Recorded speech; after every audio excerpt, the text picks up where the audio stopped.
세계는 넓고 이슈는 많다. 우리의 시야를 국제적으로 넓혀 보겠습니다. 국내 뉴스, 국제 이슈 다 덤벼라. 지금은 글로벌 시대.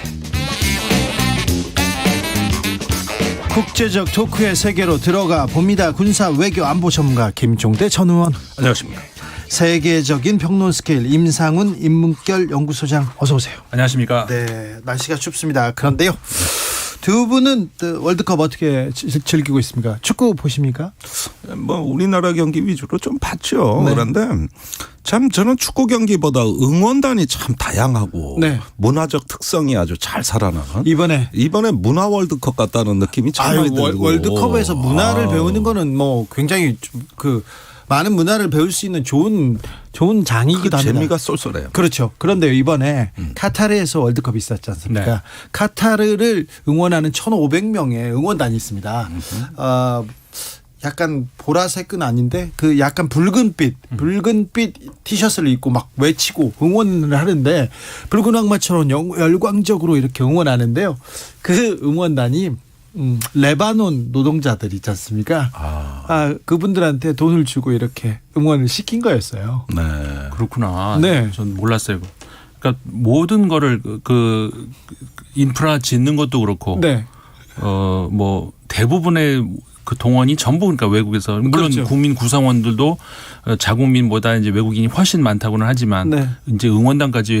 네. 이 응원단까지 왜? 근데 저렇게 세상에 꿀알바가 있을까? 네. 저도 좀 시켜주지 이런 생각하는데요. 같은 아랍어로 이렇게 외치고 있더라고요. 저는요.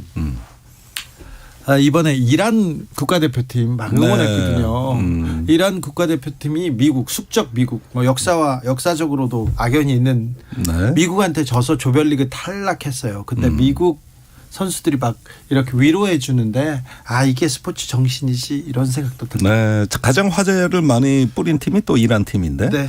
첫 경기에서 국가를 이렇게 안 불렀죠. 네. 그런가 하면은 또 이제 성소수자 옹호에 대한 선수단의 어떤 그 의사표시도 다른 나라지만 있었고 여러 가지 그 다양한 견해가 표출이 되고 그 이란 선수들이 이제 가장 염려한 건 귀국해서 안전할까. 네.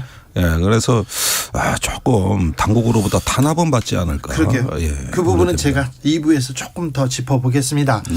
그런데요, 미사일 얘기를 조금 해야 되겠습니다. 윤석열 대통령이 로이터의 인터뷰에서 일본의 군비 증가 옹호하는 발언을 했어요. 어떻게 보셨습니까? 예, 정확한 워딩은 일본 열도 위로 미사일이 날아가는데 네. 결국 국방비 증액해야 되겠다고 생각하지 않았겠냐. 예. 이 말은 이해한다는 뜻이에요. 예. 일본 입장에서 이야기한 거잖아요. 일본을 이해한다. 일본의 군비 증가를 옹호한다. 이 얘기 바로 나왔습니다. 예, 그런데 여기서 중요한 문제가 등장이 됩니다. 일본으로 날아간 미사일은 북한 미사일입니다. 예. 11월 18일 날 화성 17형 ICBM이 있었고 그 전에 10월 초에 IRBM 중거리 미사일이 홋카이도 상공을 날아간 사건을 얘기하는 거거든요. 그런데 지금 일본의 공격 미사일 증강이 단지 북한만입니까? 말하자면은 지금 그 1,000km 심지어 3,000km까지 날아가는 네. 이런 공격 미사일을 보유하겠다는 이 안전보장 문서 개정이 지금 연말에 예정돼 있습니다. 그러니까 중국과 러시아를 직접 상대하는 대국 전략을 지금 표방한 거예요, 사실상. 그렇게 보면은 북한이란 닭 잡는 칼이 아니라 중국, 러시아를 잡는 소 잡는 칼에 해당된다. 이건 명분은 북한이지만 그러나 그걸 계기로 해서 아시아에서 이제 중국과 동아시아 지역 패권, 레진멀 헤게모니라고 하는데 이런 경쟁에 본격적으로 뛰어드는 의미가 있고 남중국해나 대만에서 중국 해군을 갖다가 차단할 수 있는 미사일 전력입니다. 그것도 이지스함에 싣고 가서 바다에서 쏘면은 중국 내륙도 타격이 가능해요. 그리고 일본 방위백서의 현재 주된 위협이 중국으로 돼 있습니다. 그렇다면 일본의 주적이 중국이 된다는 얘기고 거기에 공격 미사일을 대규모로 갖게 된다는 얘기인데 이거는 동아시아 지정학의 가장 큰 충격입니다. 아니 그런데 중국을 향한다가 아니라 지금 북한 미사일의 위협에 대해서 대응한다 이렇게 얘기할 텐데 혹시 북한 주변에 또 일본이 쏘기 시작하고 훈련하기 시작하고 그러면 이 동북아의 위기 긴장 고조 어떻게 할 겁니까? 그러니까 이게 문제인데요. 지금 일본이 이제 평양을 폭격하는 날이 안 오는 거 아니냐. 지금까지 적기지 타격 능력이라고 했고 지금은 반격 능력이라고 하는 미사일 전력을 갖는다는 뜻은 이 공격 미사일을 갖는다는 뜻은 앉아서 당하지 않겠다. 그래서 1960년대 하토야마 총리가 한 얘기인데 아니 미사일이 날아오면 왜 앉아서 당하냐. 즉 도발 원점을 타격할 수도 있고 그 도발을 지휘한 지휘 세력까지 타격하겠다는 거예요. 지금 미사일 정보 공유하겠다고 한미일이 얘기했지 않습니까? 그때 프놈펜에서 우리가 합의할 때는 미사일 정보를 실시간으로 공유한다고 합의할 때는 방어를 위한 미사일 정보 공유인 줄 알았죠. 예. 미사일 방어에 필요한 어떤 정보를 우리가 실시간으로 공유한다. 사실은 우리가 주는 겁니다. 그런데 공격 미사일을 갖게 되면은 그 정보들은 이 공격 미사일의 표적을 찾아서 타격하는 데도 쓰일 수가 있는 거고 또 공격 미사일을 갖게 되면 이제는 정찰 감시의 표적을 찾아내라는 활동이 뒤따라오는 겁니다. 그래서 사람들이 대부분 이 언론에서도 주목하지 않는 게 뭐냐면 매우 중요한 대목이 있는데 일본이 미사일을 갖되 표적을 찾기 위해서 초소형 위성, 군사 위성 수십 기를 2024년에 발사한다는 겁니다. 이거는 한반도나 북한을 상시 감시해서 유사시에 미사일이 날아올 조짐이 보이면 어디를 때려야 될지 표적을 찾는 용도거든요. 의원님, 네. 미사일이 방어용이 어디 있어요? 이게 날아가서 어디를 타격하는 건데. 방어용 있습니다. 그런데 요격 미사일은 네, 그렇죠. 네, 날아오는 미사일을 요격하는 미사일이죠. 거예요. 지금 네. 일본은 그 얘기하는 거 아니잖아요. 그러니까 그 얘기를 하는 줄 알았는데 그때 프놈펜에서 바이든 대통령을 따로 만났다는 거예요. 기시다 후미오 총리가. 그래서 토마호크 미사일 500기 수입을 그때 타진했다. 그런데 과거에 2013년에도 똑같은 일이 있었는데 그때는 미국이 판매 거부를 했습니다. 이걸 일본에 팔면 중국이나 한국이 반발한다. 이게 이유였거든요. 네. 그런데 지금은 분위기가 달라요. 지금은 거의 답을 들어놓고서 얘기를 하는 거예요. 그러면 1단계로 토마호크 미사일 500기 이건 이지스함에 싣고 나가서 쏠 수도 있습니다. 그래서 사정거리 1250km 이걸 500기를 갖추고 그 사이에 일본의 자체 미사일 1, 2함 지대함 미사일이 사정거리가 200km인데 이걸 1000km로 늘리겠다. 그래서 이제 성능 개량이 있고 세 번째는 극초음속 미사일 가겠다. 이 얘기예요, 지금. 아이고, 우크라이나님께서 우리가 왜 일본 입장에서 이해합니까? 우리 국민 입장부터 좀 헤아려 주시지. 이렇게 일본 입장을 이해하는 것 하면은 그다음에 북한은요? 북한한테는 뭐라고 합니까? 그러니까 지금 원치 않는 분쟁이 일어날 수 있다는 새로운 어떤 불안감입니다. 네. 사실은 북한이 이걸 또 어떻게 보냐. 그래서 북한과 일본 간에 잘못된 신호가 있을 때 이제 공격 능력을 둘 다 손에 쥐게 되면은 이제 중간에 한국이 끼어버리는 거죠. 아이고, 중국은 지금 이게 문제인 거예요. 누가 우리한테 물어보고 쏘겠습니까? 다 자기들이 주도하려고 그러죠. 중국은 가만히 있겠습니까? 안 그래도 불안한데. 중국은 장쩌민 전 국가주석이 사망했습니다. 장쩌민 국가주석은 중국을 세계로 이렇게 이끈 인물입니다. 그렇죠. 사실 최근 중국의 20차 당 대회에 원래는 주석단의 이름이 올라가 있었죠. 당연히 올라가 있어야 되는 것이고 이제 참석을 하느냐가 관심을 모아졌습니다만 모습을 보이지 않았어요. 그렇죠. 워낙 고령이었고 그래서 이제 건강이 안 좋다는 것은 이제 뭐 알려졌습니다만 결국 사망을 했죠. 90세가 훨씬 넘기 때문에 96세죠. 그렇기 때문에 백혈병으로 이제 좀 와병 중이었습니다. 그렇기 때문에 이제 사망을 언제 이제 조만간 할 것이라는 그런 예측은 있었습니다만은 장쩌민 전 주석 같은 경우는 굉장히 아이러니한 인물이죠.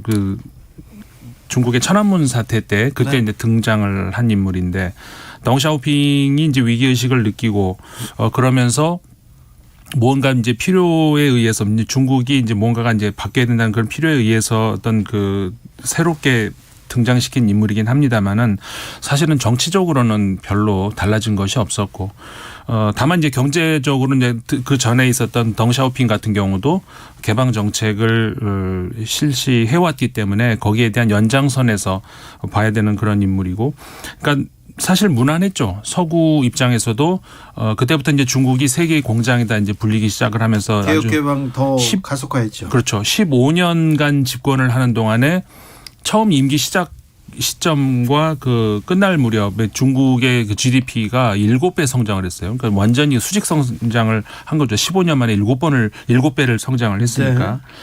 네. 그래서 이제 중국 입장에서는 뭐 사실상 지금의 중국의 부를 이끈 사람이다 평가를 할 수 있지만 사실상 그리고 이제 공산당원 안으로도 그 자본가들도 그 공산당원 안으로도 저 허용을 했단 말이에요.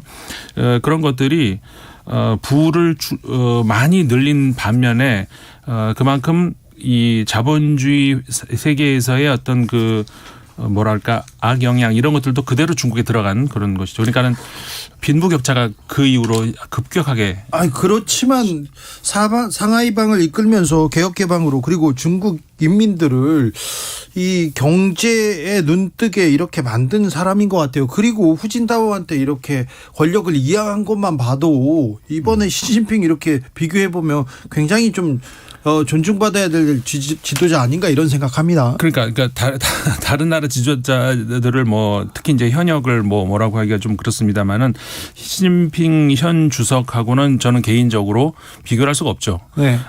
그러니까 왜냐하면 이 중국이라는 나라가 지금 얼마 전까지도 특유의 그 집단 지도 체제를 어떤 정착이 된다 이런 얘기가 나오지 않습니까? 네. 그게 본인이 원하든 원하지 않았든 간에 장점인 주석 같은 경우에 권력을 후진타오 주석에 물려주면서 다른 계파한테 줬어요. 그렇죠. 다른 계파 그 상하이방의 이제 수장이다 이렇게 얘기를 합니다만은 후진타오 전 주석 같은 경우에는 공청당의 네. 수장이고 그러는 과정에서 모든 권력 한꺼번에 그냥 다 준 게 아니라 제일 먼저 이제 그 당 그다음에 국가 근데 사실 중국에서 중요한 거는 당 국가보다 어떻게 보면 더 중요한 군사. 네. 군사는 끝까지 쥐고 있다가 이제 물려줬는데 이것이 개인적인 어떤 야심이다 욕심이다 뭐 그런 걸 수도 있지만 왜냐하면 자기 계파를 관리해야 되니까. 근데 결과적으로는 중국이 권력을 한 사람에 의해서 독점하지 못하게 만드는 그런 결과를 낳긴 했어요. 말씀하시죠. 저는 말입니다. 세계화 시대 그 마지막 열차에 중국을 올라타게 만든 인물이다. 네. 이 천안문 사태 그 혼란스러운 와중에서 동구와 소련은 다 멸망했습니다. 붕괴되거나 와해됐는데 이 양반은 중국을 살렸단 말이에요. 네. 그러면서 WTO에 가입을 했어요. 세계 무역기구입니다. 그럼으로써 세계 속에 중국을 올려놓고 번영을 시켰다. 이게 다른 사회주의 국가와의 가장 결정적 차별성이거든요. 네. 그런 면에서 어떤 그 신자유주의 세계화 시대에 어떤 중국을 세계의 일원으로 이렇게 포함시키면서 그것을 부흥의 길로 이끌었다. 그러면서도 서구와는 도광양해. 그러면서 힘을 자랑하지 않고 관계를 도모한다. 그래서 뭐 미국도 가고 일본도 가고 그랬는데 저는 이 양반 제일 기억에 남는 게 자기가 연설하고 자기가 제일 먼저 박수 쳐. 와, 그 박수 치는 그 기세 하나는 호탕하거든요. 뭐 호탕하게 웃잖아요. 호탕하게 웃고 박수를 중국식 박수를 아래 위 수직으로 친다고 이것도. 이렇게 되면은 이제 저기 조금 황당하기는 하지만은 전부 허허 웃으면서 같이 박수 칠 수밖에 없는 이런 포용력으로 담대함으로 세계를 상대했다. 네. 네, 전 이런 점에서 매우 중요한 위치라고 생각합니다. 그리고 어떤 그런 하드웨어뿐만 아니라 소프트웨어 차원에서도 정치인이 가졌으면은 더 장점이 될 만한 이런 것들도 갖췄어요. 그래서 굉장히 문화적인 어떤 소양을 갖춘 사람이었고 특히 그 서구 문화에서 흔히 볼 수 있는 그러니까 중국 전통 문화에서는 보기 힘든 어떤 그런 외교 무대에서의 어떤 그 매너 이런 것들을 겸비를 했어요. 네. 예를 들어서 이제 그 외국 정상들하고 이렇게 하다가 그때 한번 프랑스 시락 대통령 때인데 시락 대통령하고 정상회담하고 만찬하고 이러는 과정에서 시락 대통령이 부인하고 브루스를 추면서 그런 모습을 보여준다든가 굉장히 그 중국 정치인으로서 보기 힘든 어떤 그런 문화적인 그런 측면도 보여줬죠. 알겠습니다. 한 애청자께서 장점이 많아서 장점인입니다. 그렇게 또 연결이 되네요. 네. 아무튼 중국식 모델이라는 게 나왔고요. 중국을 세계의 일원으로 중요한 일원으로 이렇게 등장시킨 인물이 있는데 장점인 국가주석이 이렇게 가셨네요. 그런데요. 월드컵의 나비 효과인지도 모릅니다. 월드컵을 보다가 중국 인민들이 화가 났어요. 아니 우리는 다 봉쇄하고 다 바깥에도 못 나가는데 저 친구들 보면 마스크 벗고 축제를 즐기고 있네. 화가 났습니다. 네. 네, 그것이 결국은 최근에 중국의 반봉쇄 시위로 네. 연결이 되고 있는데 지금 중국 전역의 주요 도시에서 다 일어나고 있습니다. 네. 뭐 베이징, 상하이뿐만이 아니라 여러 어떤 시안이라든가 광저우라든가 여러 데 다 대도시 일어나고 다 일어났어요. 예, 신장 우르무치 일어나고 있고. 그 지금 뭐 하루에 15개 도시에서 시위가 일어난다고 이제 외신이 전하고 있는데 단순한 시위가 아니라 자유라는 명확한 목표 지점이 설정돼 있습니다. 그래서 각종 어떤 봉쇄뿐만 아니라 통신 검열, 각종 통제도 지금은 해제하라는 거예요.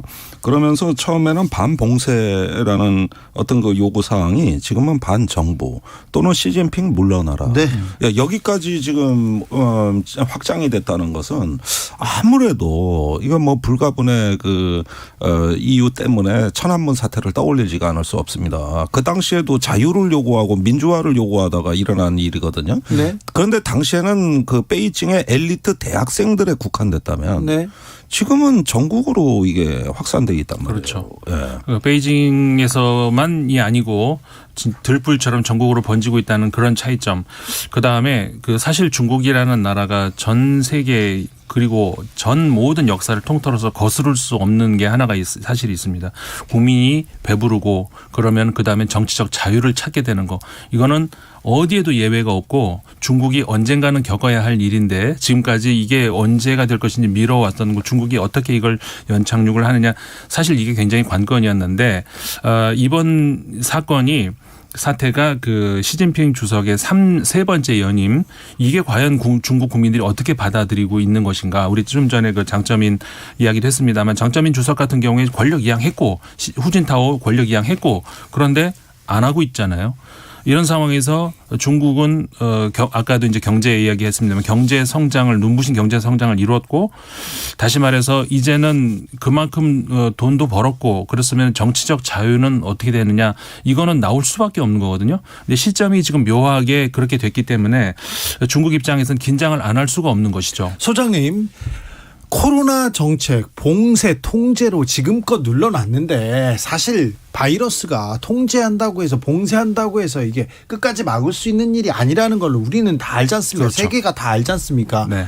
중국 어떻게 해요? 중국 갑자기 봉쇄를 풀 수도 없고요. 통제를 풀다가 그러니까 처음부터 잘못한 건데 예. 우리가 사실 그 코로나 때 그 전 세계 관심을 많이 받았던 것이 사실 그러니까 2020년에 시작이 된 이후로 이렇게 세 가지 모델이 있어요. 방역이 가장 쿼런틴이라고 영어에서도 하는 것이 이게 원래 그 격리라는 그런 의미에서 나온 거 아닙니까? 다시 말해서 물리적으로 일반인하고 이 감염이 위험이 있는 사람들 완전히 격리시켜 가지고 격리하고 봉쇄하고 통제하고 그런 거. 그게 이제 그 전통적인 방식인데 중국은 그걸까지 지금까지 유지를 해온 것이고. 근데 반면에 이제 영국 같은 나라는 여러 가지 우려로 해가지고 처음엔 나중엔 취소했습니다만은 자유 방임식으로 놔뒀죠. 네. 집단 면역 될 것이다. 네. 근데 둘 다 문제가 있기 때문에 취한 것이 한국식 방식 아닙니까? 네. 그래서 한국식 방식이 소위 말해서 핀셋 격리다 해가지고 첨단 그 여러 가지 모든 것 수단을 다 동원을 했던 것이 결국은 그게 뭐 쉬워서 한 건 아니죠. 당연히 어려운데 그 중국 같은 경우에는 쉽게야 가장 쉽죠. 그런데 이게 그렇게 되지 않습니다. 3년 동안에 이렇게 했을 때 국민의 피로감은 우리가 상상을 해보세요. 그리고 좀 전에 그 신장 위구르 얘기 나왔는데 사실은 이번 시위가 거기서부터 시작이 됐다라고 볼 수가 있거든요. 왜냐하면은 그 아파트를 우리가 상상을 해보세요. 그 안에서 못 나가는 게 아니라 자발적으로 못 나가는 게 아니라 밖에서 자물쇠로 잠궈버려서 쇠사슬로 아예 묶어버려서 이건 감옥이에요. 그런 상황에서 화재가 났는데 그러니까 빠져나오지 못해가지고 사망한 사고란 말이에요. 그런데 그 와중에도 또 시위를 하는 거 한족은 시위하면 괜찮은데 위구르족 시위하는 건 잡아가고 이 상황이 중국 그 인민들이 그걸 견디겠습니까? 지금 코로나 지금 이제 또 만약에 중국에서 창궐하면 세계 경제에 미치는 영향이 너무 큽니다. 예, 지금 중국이 계속 그 7%, 8%대 고속 성장이 3%까지 내려올 예정이고 청년 실업이 굉장히 증가하고 있습니다. 네. 거의 이제 10%대 어떤 실업률에다가 그러니까 청년들이 갈 데가 없고 이번 시위에서도 청년들이 주축이 된 이유가 이런 어떤 그 경제적 불안정에다가 그 여러 가지 사회 관계망에 익숙한 세대거든요. 그러니까 표현의 자유에 가장 절박한 세대고 그다음에 휴대폰을 대부분 갖고 있는데 중국 공안이 휴대폰을 검열하거든요. 네. 아무 데서나 불신 검문하듯이 그게 외국의 그 저기 뭐 인스타그램이나 텔레그램 같은 앱이 깔려 있냐 안 깔려 있냐 요걸 보는 거거든요. 아이고. 예, 그래서 그게 깔려 있으면은 그 메시지를 외국 앱을 통해 가지고 정보를 주고받으면 시위를 한다. 이렇게 의심을 하는 검열 통제 감시 체계거든요. 이게 통제가 안 돼요 지금은. 이제 안 되는데 언제까지나 이렇게 통제만 그렇죠. 하려고 이게 하는. 사실 그 중국에도 얼마나 그 외신 기자들이 많이 있지 않습니까? 이 사람 다 쓰고 있는 게 있는데 VPN 그러니까는 사설 그렇죠. 그 말이죠. 버추얼 개인망 이렇게 이제 되는. 그러니까 이걸 쓰면은 중국에서 아무리 차단을 해도 내가 중국에서 접속했는지 무슨 미국에서 접속을 했는지 한국에서 접속했는지 알 수가 없어요. 그러니까는 외국 정보들을 가져올 수도 있고 얼마든지 내가 소통을 할 수가 있다는 것이죠. 지금 그렇게 통제를 하는데도 그 시위가 일어날 수 있는 이유가 이 젊은이들이 그걸로 무장하고 있는 거예요. 그렇죠. 그런데 지금 중국은 아직도 상황 파악이 안 되는 것 같아요. 심지어 BBC 기자 공안에 폭행당하는 일까지 불렀습니다. 네, 영국 정부가 이 사건을 매우 중대하게 엄중하게 보면서 이제 중국에 대해서 상당히 어떤 격한 제가 본 것 중에 가장 센 영국 성명을 총리가 중국과 황금 시대는 끝났다 이렇게 얘기했지 않습니까? 끝났다 이렇게까지 마치 중국과 좀 서먹서먹해지는데 뺨 때려주는 듯한 사건이었어요. 네. 그래서 이런 상황에서 이제 본격적으로 서구와 심지어 중국 국민들까지도 어떤 그 인권과 자유 문제를 진지하게 고민하기 시작했다. 네. 전 이걸 굉장히 중요한 포인트로 고민해야죠. 보는데 근데 중국 체제는 디지털 권위주의 체제입니다. 그러니까 어떤 그 상당히 그 권위에 의존한다 하더라도 거기에는 감시라는 수단이 따라가 가지고 중국에서는 저기 안면 인식 다 해가지고 신원 다 예. 식별하고요. 내가 무단 횡단을 하면 길 건너 대각선 맞은편 전광판에 제 얼굴이 떠요. 그 사이에 안면 인식해가지고 너 벌금 매길 거야. 네. 너 무단 횡단했지. 감시 이게 사회. 된단 말이죠. 그래서 탈북자들이 지금 중국에 없는 이유가 그것 때문입니다. 아 그래요? 예, 탈북자들이 옛날엔 중국으로 갔는데 그렇죠. 요즘은 공안이 안면 인식으로 다 식별하니까 탈북자라는 게 그냥 거리에서 그렇습니까? 그래서 요즘 중국에 탈북자가 없어진 거예요. 그러니까 이런 상황들로 무섭네요. 보면은 한때 뭐 스탈린, 마오쩌둥, 뭐 히틀러가 봐도 부러워할 만한 네. 이런 어떤 그 감시의 고도 디지털 시스템을 구축해놨다. 이런 데서 이제 정부의 자신감도 나오는 거거든요. 그게 일부는 뭐 사설망으로 다 통신을 하고 뚫리고 있다고는 합니다만은 계속 이런 것들이 쌓이면서 그걸 또 찾아내는 방법도 노하우도 계속 발전하고 있습니다. 근데 민주화에 대한 열망, 자유에 대한 열망을 언제까지 누를 수는 없잖아요. 네. 코로나를 완벽하게 통제할 수 없듯이 중국 정부가 시진핑 그러니까 주석이 여기서 이 사태의 마무리가 옛날 천안문 광장 같이 탱크로 밀어붙이는 방식이 될 것이냐 저는 그렇게 보진 않아요. 중국도 인민들한테 호소를 하고 있습니다. 지금 백신이 효력이 의심스럽고 80대 이상 노인들 백신 접종률이 낮아서 지금 봉쇄를 해제하면 사회적 약자들이 엄청나게 희생된다. 그렇죠. 이래가지고 호소를 하고 있거든요. 그러니까 이런 안정과 방역의 논리와 자유의 논리가 충돌하는데 이게 세대 간에도 네. 바라보는 관점이 다를 것이고 여러 가지 어떤 사회적인 문제가 여기에 다 응축이 돼버릴 것이라는. 자, 월드컵의 나비 효과 중국의 민주주의에는 어떤 영향을 미칠지 참 궁금합니다. 희생은 없어야 되는데 생각합니다. 조성빈님께서 두 분의 논평은 세계 레벨입니다. 항상 들을 때마다 큰 그림을 볼 수 있도록 해주십니다. 논평 월드컵 있으면 두 분 한국 대표로 내보내고 싶다고요. 네, 태클 담당 김종대. 네. 주로. 예, 저는 뭐 충분히 네. 제가 그 역할을 다 할 수 있어요. 자, 그럼 여기서 또 문제 갑니다. 좀 어렵습니다. 네. 긴장하시겠다. 긴장하셔야 됩니다. 예. 한 하사분께서 목숨을 끊었습니다. 성소수자의 네. 또 이렇게 군에서 군인이 될 수 있게 해달라고. 네. 그런데 오늘 순직으로 인정받지 못했습니다. 네. 어떻게 생각하십니까? 글쎄요, 제가 뭐 이 문제는 국방부에서 한 민군 합동위원회에서 분과위원장으로 참여해가지고 직접 개혁을 했던 건데 아무리 법과 규정을 뜯어 고쳐도 여전히 이런 허점이 있구나 하는데 네. 가슴 아프다는 말씀드리고요. 우리가 사법적 정의를 추구하는 동안에 어떤 또 군에서 심각한 문제가 펜스룰이 생겨가지고 네. 모든 인권. 부대가 또 여군 안 받겠다는 또 막 이런 흐름이 나타나고 해가지고 악순환을 겪고 있습니다. 지금은 어떤 남군 여군의 차별보다는 이제 서로 적응하고 이해하고 공감하는 시대가 필요합니다. 더군다나 그 부사관의 경우가 최대 지금 취약점으로 네. 드러나고 있거든요. 그러니까 직업성도 완전히 보장되지 못하고. 그렇다고 해서 그 어떤 병사들만큼 나름대로 존중받지도 못하고 얘 중간에 끼인 세대가 되면서 장기 하사가 안 되면은 사실은 직업군인이라기면 의무병에 가까운 처지다 보니까 네. 모든 권익에서 불이익을 받는 사각지대에 놓여 있는 거거든요. 네. 이런 좀 모순이 드러난 것이죠. 사실 이 문제 법 차원을 넘어서는 문제가 그러니까 인권. 그렇죠. 법을 바꿀 수 있는 것은 국민 의식이거든요. 그런데 사실 우리가 모르고 있는 사이에 이 세상은 이 성별과 관련된 문제가 굉장히 빨리 진화하고 있습니다. 네. 그러니까 생물학적 성 물론 중요하고 그것이 기반이 되는 건 물론 맞습니다. 그리고 개인적으로 뭐 나는 반대한다 뭐 참 할 수는 있어요. 근데 전체적으로 그렇지 않은 경우가 많이 있다는 것을 인식을 하고 인정을 해주려고 하는 것. 최근에 이번에 어제였나요? 미국 상원에서 그 결혼과 관련된 법이 새로 통과가 됐어요. 그 전에는 결혼은 남자와 여자가 하는 것이다. 그런데 이제는 그게 연방 차원에서 특정 주에서 어떤 그런 것을 허용을 한다 하더라도 다른 주에서도 인정을 해야 된다. 그러니까는 동성 결혼도 인정을 해야 된다라는 것이 미국 연방법원에서 통과가 됐어요. 그러게요.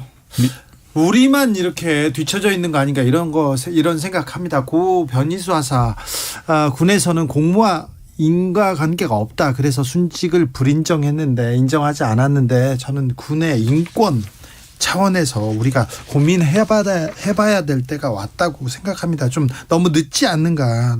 너무 늦은 정의는 정의가 아니다. 그런 얘기도 하는데 이 변희수 하사의 목소리에 우리가 귀를 조금만 기울였다면 그래 생각해보자고 이렇게 토론만 시작했다면 이렇게 안타까운 죽음이 되진 않았을 텐데 이런 생각도 해봅니다. 마지막으로 우크라이나 전쟁 어떻게 돼갑니까? 유럽도 그런데 우리나라도 에너지 문제가 있습니까? 큰 걱정입니다. 그렇죠. 이제 유럽 같은 경우가 이제 가장 심각하죠. 초일기에 들어갔다. 날씨가 이제 추워지기 시작하면서 그렇기 때문에 이제 어느 때보다도 유럽 국가들, 서유럽 국가들 같은 경우에 비축을 많이는 하고 있다고 하죠. 거의 90%를 채워놓고 있다고 하는데, 근데 비축해도 문제가 되는 것이 이 변수가 너무 많기 때문에 날씨가 우리 마음대로 됩니까? 그렇기 때문에 어떻게 날씨가 어떻게 흘러가느냐에 따라서 거기에 대해서 그러면은 아무래도 심리적인 여파도 있을 거고 경제에 미치는 그런 것이 유럽 입장에서는 굉장히 좀 긴장하고 있는 그런 상황인데 우리가 생각하는 것만큼은 글쎄요 뭐 우리가 생각하는 만큼이라는 게 어떤 건지 따라 할 수 있는 독일 같은 경우 예를 들어보면은 에너지 가격이 상승할 것이다. 물론 상승을 하죠. 그건 당연해 보입니다. 근데 독일이 우리나라랑 달리 그 전기가 굉장히 뭐라고 할까 우리는 전기는 한 군데서 하잖아요. 근데 거기는 그 민영화되는 여러 군데서 하는데 그 전기가 종류가 달라요. 그러니까 이게 어디 산 전기냐에 따라서 외국에서 수입도 많이 하고요. 네. 그리고 이게 무슨 원전에서 온 전기냐 아니면 뭐 태양력에서 온 전기냐에 따라서 이게 이제 국민들이 내가 전력을 사용한다 그러면 알 수가 있어요. 이거는 어디서 온 전기구나. 내가 선택을 할 수가 있고 결국 그거에 따라서 에너지 가격도 달라지거든요. 그러니까는 뭐 가스에서 온 거다 그러면 당연히 올라가겠죠. 그런데 내가 쓰는 전기는 뭐 태양열에서 온 것이다. 뭐 그런 거에 따라서 그건 전기세가 안 올 수도 있어요.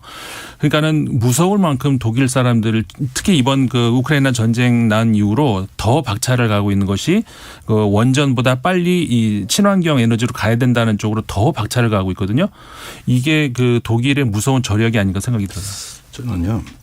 이 유럽연합은 에너지 공동체입니다. 국경을 넘어가지고 국가 간에 자유롭게 전기를 사고 팔아요. 그런데 이런 어떤 상호 의존 관계가 이번에 깨질 가능성이 있어요. 아, 그래요? 예, 우선 국민부터 일단 에너지를 확보해야 되는 거죠. 그렇게 보면은 전력량의 한 10에서 20% 사이가 이게 일단 불확실한 영역으로 들어가는데 굉장히 그 국가 간의 전기 주고받는 게 줄어들 가능성이 높습니다. 그리고 재생에너지 말씀하셨는데 이 재생에너지에 대해 가지고 겉은 화려했습니다. 정책은 화려했는데 성과가 나오질 않았어요. 무슨 얘기냐면 은행이 재생에너지 사업을 하는 기업에게 보증을 서준다든가 신용대출이라든가 또 손실을 보장해 준다든가 이런 실적이 너무 저조하다 보니까 여전히 말은 앞세웠는데 실제로 대체 에너지로 아직까지 성장하는데 큰 성과를 보여주질 못했습니다.